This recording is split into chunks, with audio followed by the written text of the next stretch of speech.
மர்ம தேசமாக கருதப்படும் வடகொரியாவில் பாராளுமன்ற தேர்தல் நடைபெற்றிருக்கிறது. ஏனைய நாடுகளை விட வித்தியாசமான தேர்தலை கொண்ட, அதாவது விசித்திரமான தேர்தல் முறையை கொண்ட ஒரு நாடுதான் வடகொரியா. எனவே அந்த தேர்தல் எப்படி நடைபெறுகிறது, எப்படி உறுப்பினர்கள் தெரிவு செய்யப்படுகின்றார்கள் போன்ற விடயங்களை இந்த காணொளியில் நாங்கள் பார்க்கலாம். கடந்த 15ஆம் தேதி அந்த நாட்டினுடைய பாராளுமன்ற தேர்தல் நடைபெற்றது. அந்த நாட்டினுடைய பாராளுமன்றத்திற்கு பெயர் உச்ச மக்கள் பேரவை. அந்த பேரவைக்கு 687 உறுப்பினர்கள் தெரிவு செய்யப்படுவார்கள். இந்த உறுப்பினர்கள் எப்படி தெரிவு செய்யப்படுவார்கள் என்பதை நாங்கள் பார்க்கலாம். அதாவது ஆளும் கட்சியினால் பரிந்துரை செய்யப்பட்ட 687 பேர் அந்த தொகுதிகளில் போட்டியிடுவார்கள். ஒரு தொகுதியில் ஒருவர் மாத்திரமே போட்டியிடுவார், வேறு எவரும் போட்டியிட மாட்டார். அவர் மீது விருப்பமா இல்லையா என்பதை மாத்திரமே மக்கள் தெரிவிக்க வேண்டும். அதாவது ஆம் இல்லை என்ற பதத்தை மாத்திரமே அவர்கள் தெரிவிக்க வேண்டும். இதுதான் அந்த நாட்டினுடைய தேர்தல் முறை. வித்தியாசமான, விசித்திரமான ஒரு முறை. அந்த நாட்டை பொறுத்தவரையில் 17 வயதை பூர்த்தி செய்த அனைவரும் கட்டாயமாக வாக்களிக்க வேண்டும். இந்த தேர்தலில் 99.99% மக்கள் வாக்களித்திருக்கின்றார்கள்.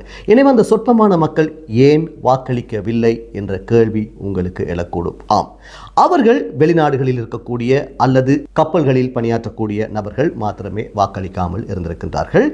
இப்போது 687 பேர் அந்த நாட்டினுடைய பாராளுமன்றத்திற்கு உறுப்பினராக தெரிவு செய்யப்பட்டிருக்கின்றார்கள். 5 வருடத்துக்கு ஒரு முறை தேர்தல் நடைபெறும்.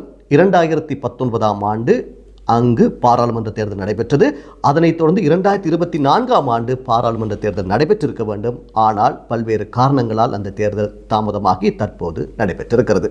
மர்ம தேசமான வடகொரியா எப்பொழுதுமே சர்ச்சைகளுக்கும் அவ்வப்போது உலக நாடுகளுக்கு அதிர்ச்சியூட்டும் செயல்களையும் செய்யக்கூடிய ஒரு நாடாக இருக்கின்றது. உங்களுக்கு தெரியும், அடிக்கடி ஏவுகணை பரிசோதனை செய்யக்கூடிய ஒரு நாடு இந்த வடகொரியா. அது மாத்திரமல்லாமல் அமெரிக்கா போன்ற நாடுகளுக்கு சிம்ம சொப்பனமாக விளங்கக்கூடிய ஒரு நாடும் வடகொரியா. எப்படி இந்த வடகொரியா உருவானது, அந்த வடகொரியாவினுடைய நிலை பற்றியும் சற்று விரிவாக நாங்கள் பார்க்கலாம். 1945ஆம் ஆண்டு ஜப்பானிடமிருந்து சுதந்திரம் பெற்ற நாடே இந்த கொரியா. அப்பொழுது கொரிய தீபகற்பம் முழுமையாக ஜப்பான் கட்டுப்பாட்டில் இருந்தது. 2ஆம் உலகப் போரின் பின்னர் அந்த நாடு சுதந்திரம் அடைந்தது.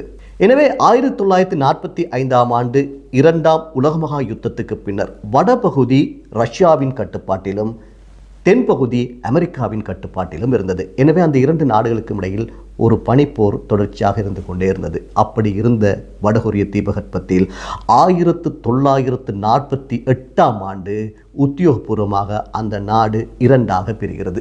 வடகொரியா, தென்கொரியா என 2 நாடுகளாக பிரிகின்றன. ஆனால் 2 நாடுகளும் ஜப்பானிடமிருந்து சுதந்திரம் பெற்ற அந்த ஒரே தினத்தையே சுதந்திர தினமாக இன்றும் அனுஷ்டிக்கின்றன. வடகொரியா விசித்திரமான தேர்தல் முறையை கொண்ட ஒரு நாடு என்று நான் ஆரம்பத்திலே கூறியிருந்தேன். இன்னும் விசித்திரமான, மர்மம் நிறைந்த பல்வேறு விடயங்கள் வடகொரியாவில் காணப்படுகின்றன. மற்றொரு காணொளியில் வடகொரியாவின் மேலும் பல தகவல்களோடு உங்களை சந்திப்போம். நன்றி, வணக்கம்.